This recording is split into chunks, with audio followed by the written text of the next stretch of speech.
관계 중심 전도 7가지 그 전략, 바로잡기, 관계를 바로잡는 것이죠. 그 다음에 설문, 조사, 세 번째가 기도, 네 번째가 다리 놓기인데 오늘은 그 다리 놓기에 대해서 살펴보려고 합니다. 자, 그럼 다리 놓기란 무엇인가? 오스카 탐슨 박사는 이렇게 얘기합니다.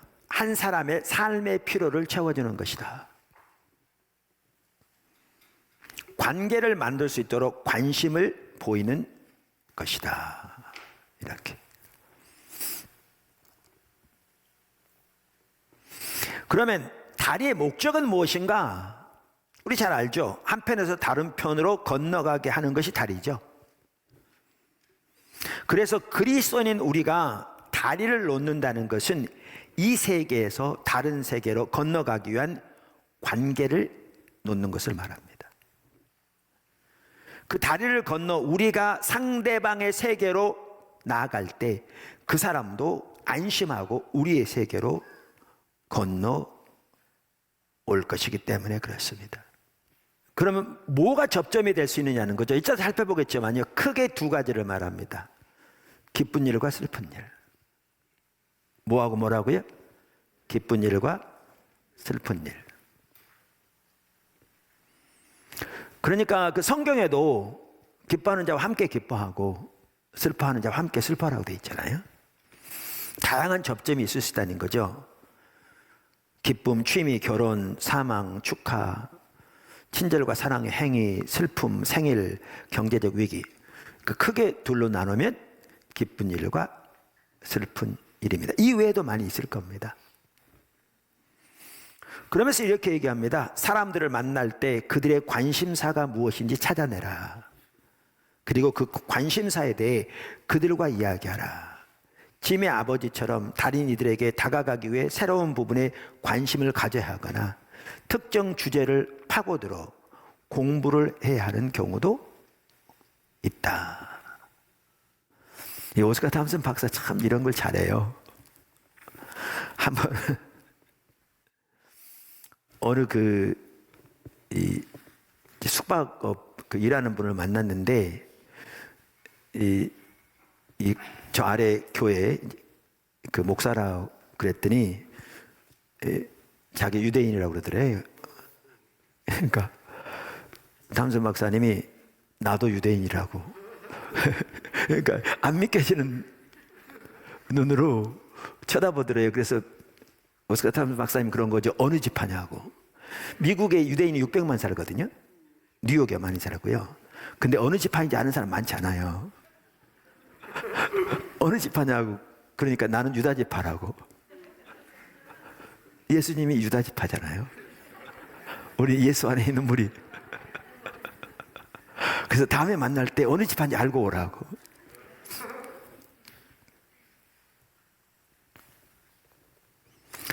그러니까 접점을 활용해야 한다. 우리는 다리를 놓고 관계를 세워감으로써 관계의 동심원 안에 있는 이들의 주파수에 우리를 맞춰야 한다.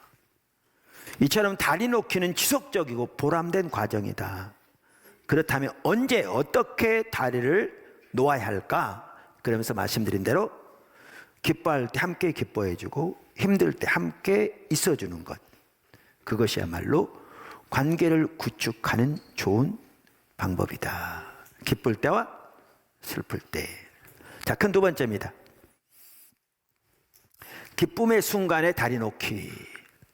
기쁨의 순간에 다리 놓기. 자, 여기 보면 그래서 몇 가지 얘기합니다. 이런 부분들은 그냥 방법들이죠. 여러분도 얼마든지 창의적으로 할 수 있습니다. 또 우리 한국적인 상황에서 여기 나와 있는 내용들 뿐만 아니라 근데 이런 걸 통해 우리는 배울 수 있는 부분이 많이 있어요.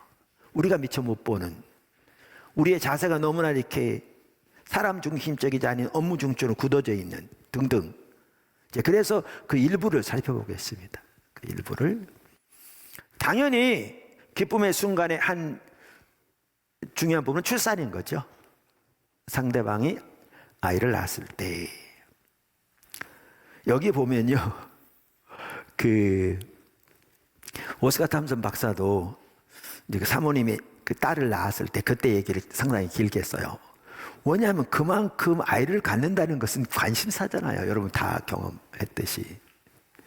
그거 결혼해서 애 있는 사람 치고 그거 할 게 없는 사람이 어디 있어요? 너무나 얘기들이 많죠. 그만큼 관심사인 거죠. 그러면서 이렇게 얘기해요. 그 핵심적인 몇 가지 요점만 제가 읽어볼게요. 아기가 태어났을 때 선물이나 카드를 보내는 것도 관심을 표현할 수 있는 좋은 방법이다. 하지만 관심을 직접 표현하면 더 깊은 인상을 남길 수 있다. 카드를 보내도 좋지만 직접 병원으로 찾아가면 다리를 놓고 싶은 그 사람에게 더 큰 관심을 보여줄 수 있다. 물론 지금 코로나 시대는 안 됩니다. 근데 이게 영원히 지속되지는 않겠죠. 산모 아기가 태어났을 때 어떤 식으로 필요를 채워지며 관심을 표현할 수 있을지 고민해 보아라.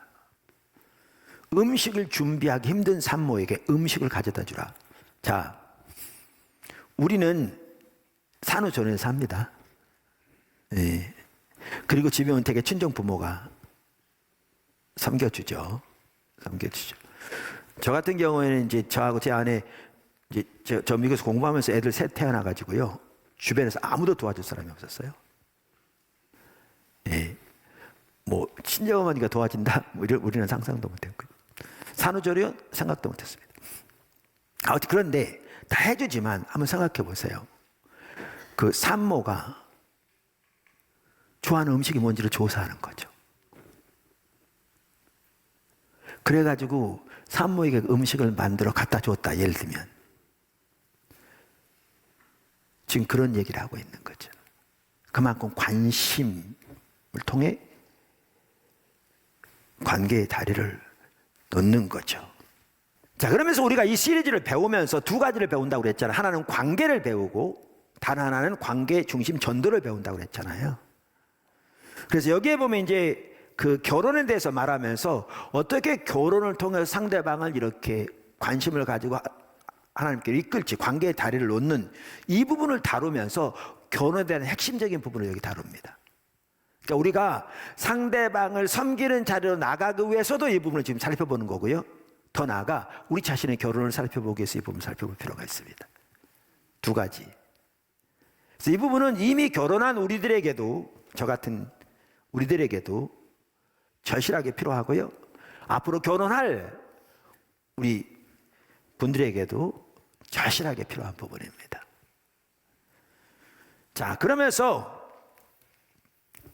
탐슨 박사 이렇게 얘기합니다. 사실 결혼에 대한 많은 귀한 책들도 있고 또 많은 하나님이 세우신 사람도 있습니다. 오늘 탐슨 박사는 이 부분을 잘 지적하는데 아주 중요한 부분입니다. 우리가 이 부분을 한번 살펴볼 수 있기를 바랍니다. 그분이 이렇게 얘기합니다. 성공적인 결혼의 핵심은 친밀합니다. 성경적인 결혼의 핵심은 뭐라고요? 친밀합니다. 영어로 intimacy. 근데 일반적으로 특별히 미국 같은 경우에, 서구 같은 경우에 intimacy, 친밀함 그러면 가장 먼저 딱 떠오르는 게 사람들의 인식에 육체적인 친밀함을 의미하거든요. 그러니까 성적인 결합. 그만큼 이렇게 사고들이 많이 바뀌어가요. 근데 이건 우리나라도 마찬가지예요. 급속도로 바뀌어가요. 특별히 젊은 사회에서. 그런데 이 저자는 성공적인 결혼, 즉 성경적인 결혼, 다시 말하면 가장 행복한 결혼. 왜냐하면 성경에 말하는 결혼이 가장 행복한 결혼이거든요. 하나님의 뜻은 생명이 풍성한 것이니까요. 성경 그대로입니다. 할렐루야. 그래서 성경적인 결혼을 위해서는 친밀함이 핵심인데 세 가지 친밀함이 필수다 이렇게 말합니다. 아까도 말한 대로 상대방을 이렇게 관계를 가지고 잘 이끌기 위해서도 필요하지만 우리 자신의 삶을 위해서도 살펴보자 그 얘기죠. 세 가지 친밀함이 필수다. 자, 그럼 첫 번째는 뭐냐? 첫 번째는 정신적, 정서적, 지적 친밀합니다. 뭐라고요? 정신적, 정서적, 지적 친밀합니다. 그러면서 정신적, 정서적, 지적 친밀함의 핵심적인 가치를 이렇게 표현합니다. 저는 이게 너무나 중요한 말이라고 생각합니다. 그리고 이런 면에서 여러분을 살펴보셔야 합니다. 그분이 이렇게 말합니다. 이 지구상에 당신 배우자보다 당신과 더 가까운 사람은 없다는 뜻이다.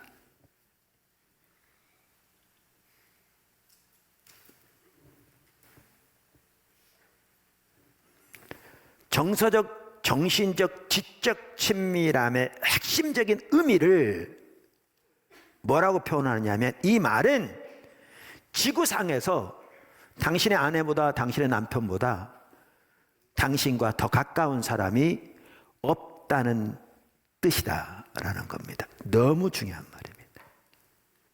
자, 읽어보겠습니다. 나는 이 세상에 누구와도 할 수 없는 이야기를 캐롤라인과는 할 수 있다. 아내입니다. 우리 딸 다마리스와 나는 아주 가깝다. 딸과 내 관계는 아주 특별하다. 하지만 그 관계는 아내와 나와의 관계와는 다르다. 심지어 딸과의 관계도 아내와의 관계보다 친밀해서는 안 된다는 겁니다. 참 옳은 게요, 그래야 딸도 올바로 배울 수 있다는 겁니다. 어려서부터 앞으로의 그의 결혼 생활을 위해서. 자, 두 번째 친밀함은 당연히 뭐겠어요? 영적 친밀함입니다. 성경적 결혼에는 반드시 영적 친밀함이 있어야 한다. 너무나 당연한 얘기죠. 제가 이 저자의 말을 읽어보겠습니다. 우리는 영적 존재다. 결혼은 하나님의 사랑이 남편에게서 아내에게로, 아내에게서 남편에게로 흐르는 남편과 아내와 하나님의 거룩한 삼각형이다. 이 사랑은 용서하고 구속하고 나누는 사랑이다. 구속이라면 구원과 같은 의미에 서로 이렇게 용서하고 이란 싸매는 이란 의미죠. 다시 말하지만 결혼의 핵심은 친밀합니다. 문제가 있으면 그 문제를 털어놓으라. 마음을 열라. 성숙한 자가 되라. 문제 해결을 위해 노력하라. 문제를 놓고 두 사람이 진심으로 대화하고 해결을 위해 노력하지 않는 한 똑같은 문제가 결혼생활 내내 사라지지 않을 것이다. 문제를 주님께 가져가라.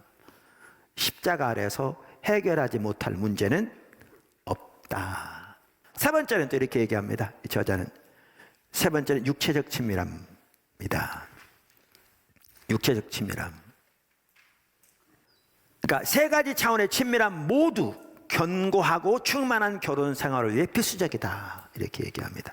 사실 또 연결되어 있습니다. 왜냐하면 처음 언급한 두 가지 친밀함이 육체적 친밀함을 위해서도 필수입니다. 원래 많은 경우에 육체적 친밀함만 추구하기 때문에 그게 안 되는 겁니다. 실질적으로는.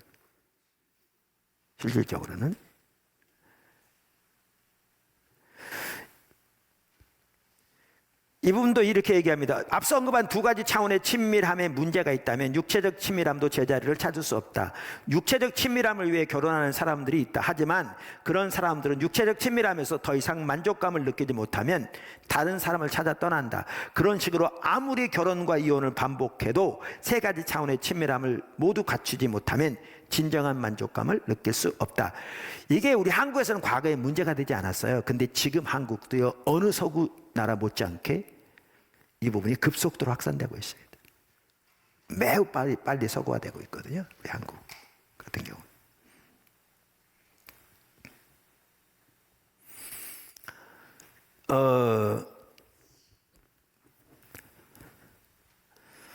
제가 좀 더 읽어볼게요. 이 부분 그리고 설명할게요. 친밀함은 관계에서 온다. 나는 가끔 예비 부부들에게 이런 말을 한다.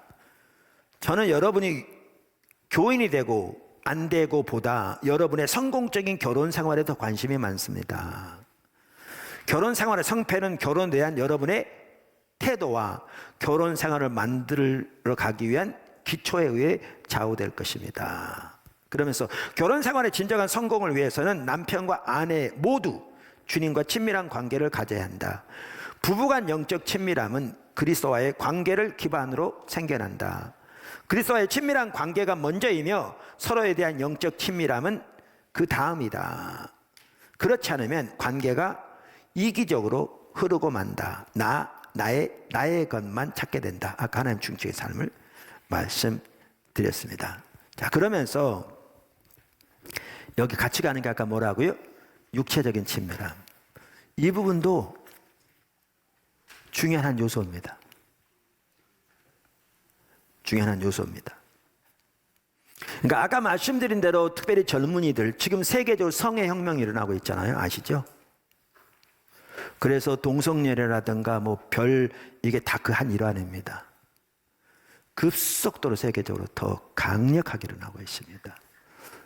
그러다 보니까 이제 사람들의 인식에서 마저 결혼도 육체적인 쾌락을 위한 수단으로 전락해보는 경우가 너무나 많습니다. 오늘날 결혼에 대한 이해 자체가. 근데 결코 그게 이루어지지 않죠. 자, 그런데 이제 이 부분이 문제라면 특별히 이제 나이가 좀 드신 분들, 또 우리나라에서 좀 봉건적인 가정에서 자란 분들, 특별히 그 중에 여자분들, 남자도 그럴 수 있지만 이분들 중에 이제 반대도 있습니다. 다시 말하면 육체적 친밀함을 소홀히 하는 겁니다.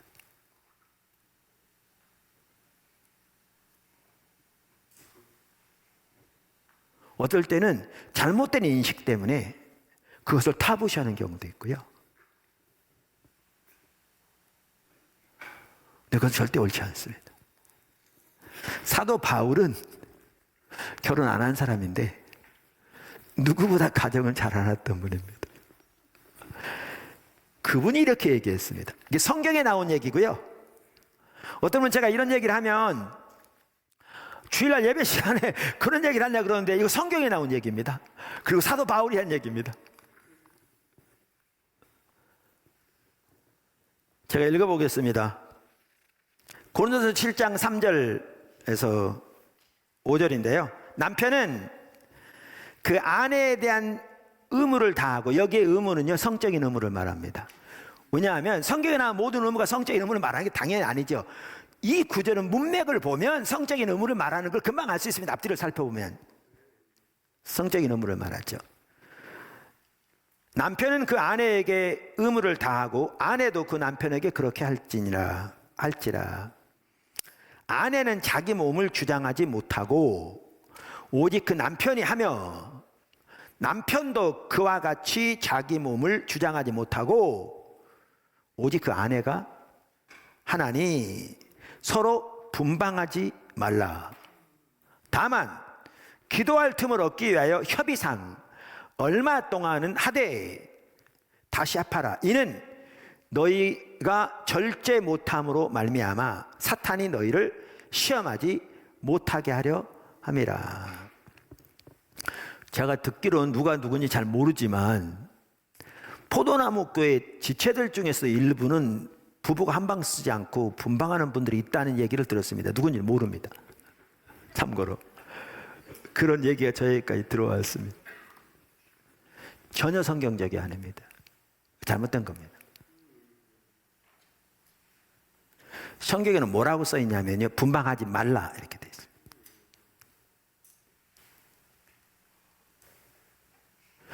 성경에 나오는 분방의 조건이 있습니다. 3가지.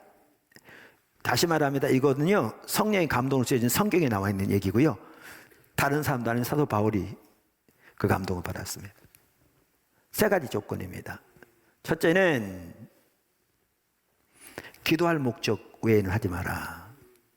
그러니까 주님 찾기 위해서 그 목적을 하라. 2번째는 그때도 서로 합의해서 하라. 합의가 안 되면 안 되는 거죠. 3번째는 합의해서도 짧은 기간 마라. 길게는 하지 마라. 이게 성경에 나와 있는 분방의 조건입니다. 그 외에는 하지 말라. 마귀가 틈타지 못하도록. 그러면서 여기 4절에 보면요, 이거는 육체적 친밀함이 이 부분만이 아닙니다. 이보다 훨씬 더 많죠. 우리 부부 학교 하면 이거 다 다룰 겁니다. 이 부분도 다룰 겁니다. 그런데 성경에는 그 부분에 간단히 이렇게 얘기합니다. 남편들의 몸은 남편 게 아니야. 아내 거야. 그러니까 아내가 주장하도록 해. 그 다음에 아내들에게는 아내의 몸은 아내 게 아니야. 남편 거야. 남편이 주장하도록 해. 이것만 제대로 돼도요, 이거 문제 없어요. 많이 해소됩니다. 성경적인 결혼, 그 말은 다시 말하면 가장 행복한 결혼, 가장 하나님의 생명이 넘치는 결혼, 다 같은 말이에요. 정말 그래요. 그것만 봐도 하나님의 말씀이 진리인 걸 볼 수 있어요. 그것만 봐도 실제로 그래요. 결혼에 친밀함이 핵심인데, 친밀함은 세 가지 면에서 조화가 필요하다. 뭐라고 그랬죠? 1. 정신적, 정서적, 지적 친밀함. 2. 영적 친밀함. 3. 육체적 친밀함. 아까 제가 이 부분을 살펴보게 된 처음 말할 때 뭐라고 말씀드렸냐면, 이제 결혼하는 사람들, 또 결혼해 있는 사람들, 할 사람들을 우리가 어떻게 잘 섬길 것인가. 이래서 올바로 하나님의 길로 무장되기 위해서도 이게 필요하다. 동시에 우리 자신을 돌아볼 필요도 있다. 그래서 이렇게 살펴봤는데, 포도나무교회 모든 지체들도 이 부분에서 올바로 인식하고 하나님의 길을 배워서 성경적으로 진정한 행복한 하나님의 생명이 넘치는 모든 결혼, 모든 가정이 되기를 예수님으로 축복합니다. 제가 한번 읽어볼게요. 슬픔에 잠겨있는 이들에게 다가갈 때 다리를 놓을 수 있는 놀라운 기회가 생긴다. 사랑하는 이를 잃은 사람에게 대체 무슨 말을 해야 할지 모를 때가 있다. 하지만 당신이 하는 말보다 당신이 염려하는 마음, 당신이 사랑으로 다가가고 있다는 사실이 더 중요하다. 아무 말이 필요 없는 때도 있다. 그저 곁에 있어주고 그 자리를 지켜주는 것만으로도 충분하다. 그것만으로도 그들의 마음에 잊을 수 없는 사랑으로 남는다. 특별히 우리가 이제 할 수 있는 것 중에 하나가 병든 사람을 위해 기도해 주는 거예요. 근데 성도들에게 제가 여러 번 이렇게 말을 하는데요, 많은 분들이 기도해 줄 꺼려해요. 왜 꺼려야 하냐면 내가 기도하고 한다고 낫나 이 생각을 가지고 있으니까요. 또 내가 기도해 준다고 했는데 안 나으면 어떡하지 이 생각을 하기도 하고요. 더 나아가 나 같은 사람이 기도한다고 낫나 이런 생각을 하는 거예요. 근데 아니요. 상대방이 낫고 안 낫고 내가 할 수 있는 내용이 아니에요. 그건 하나님이 할 수 있는 내용이에요. 근데 설령 상대방이 안 나아도 상대방이 낫기를 진심으로 원하는 마음으로 하나님께 상대방을 위해 간절히 기도해 주는 것만으로도요 충분한 사랑입니다. 사실 어떤 사랑 못지않게 소중한 사랑입니다. 사랑은 상대방의 필요를 채우는 거라고 그랬는데, 관계의 달을 놓는 것이 우리의 일생에 지속돼야 할 삶이요 과정에 대야 한다는 말이 무슨 말인지 아시겠죠? 그리스도 안에서는 할례나 무할례가 효력이 없대. 사랑으로 역사하는 믿음뿐이니라 그랬는데, 이것이 하나님께서 우리 관계 중심전도를 통해서 우리의 관계의 동심원 안에 하나님이 두신 우리의 세계를 하나님께로 인도하기 원하시는 대이임령 실현의 핵심적인 부분이고요.